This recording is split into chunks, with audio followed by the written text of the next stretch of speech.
gatas. Wala na, sige bukas na lang. Bukas na balik na. Out natin ito pa rin naman. Hello mga ka-chupals! Hello mga kachupos! Hello mga kachupos! Hello mga ka-chupals! Hello mga ka-chupos, at ngayon ay day 3 ng World Bex at kasama natin si Sir. Gerald Gaspaleta po. And Sir Gerald, regarding po pala dito sa event na to, is what company or ano po yung booth niyo po? Okay, we are in steel industry. So kami po ang Gero Steel Corporation from Batangas. Then syempre sir, dito po sa event na to, is ano po yung mga showcase yung product or services po? So all kind of steel. Basta usapang bakal, Gero Steel yan.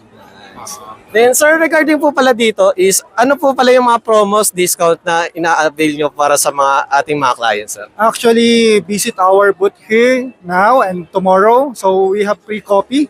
Sa mga inquiries, so free naman po yung inquiries natin. Then we have a cheaper price sa ibang steel supplier din. Then syempre sir, regarding po pala sa item nyo or sa product nyo, is made in saan po pala sila sir? So we have importation in China and Korea. And then in Rebar, we have local manufacturing here, which is we have warehousing. Nagkakaroon kami ng stocks dito na availability ng product ng mga bakal. Then syempre sir, regarding po dito sir, is just in case na interesado sila at hindi makapunta sa event na to, is saan po pala yung parang main office or parang showroom nyo po?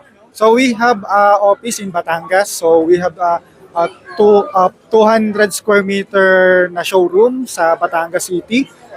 Search nyo lang po yung Jeros Business Center sa Batangas. So yun po yung office namin.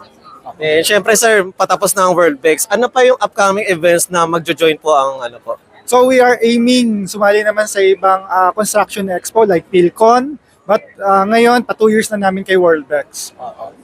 And syempre sir, regarding po pala sa ano, baka nagtatanong sila, baka meron din kayo mga TikTok, Shopee, Lazada, just in case na, ayun nga, nag-cater kayo ng online ano sir. Okay. We have a Jeros Hardware sa Shopee account.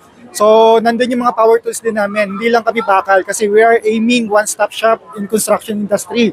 Like from starting to finishing. From power tools to steel to finishing. Like roofing, painting, we have po sa aming company. And syempre po sir, please invite naman po sa ating mga viewers po na bumisit or bumili po sa inyo sir. Okay, so pumunta po kayo sa aming booth. Anong booth natin Ma'am Jo?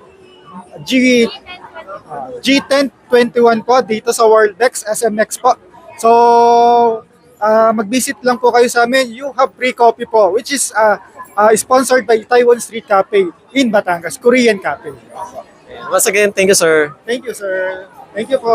Hello mga ka-chupals! Hello mga ka-chupals! Hello mga ka-chupos, at ngayon ay day 3 ng World Bex at kasama natin si Sir Marvin.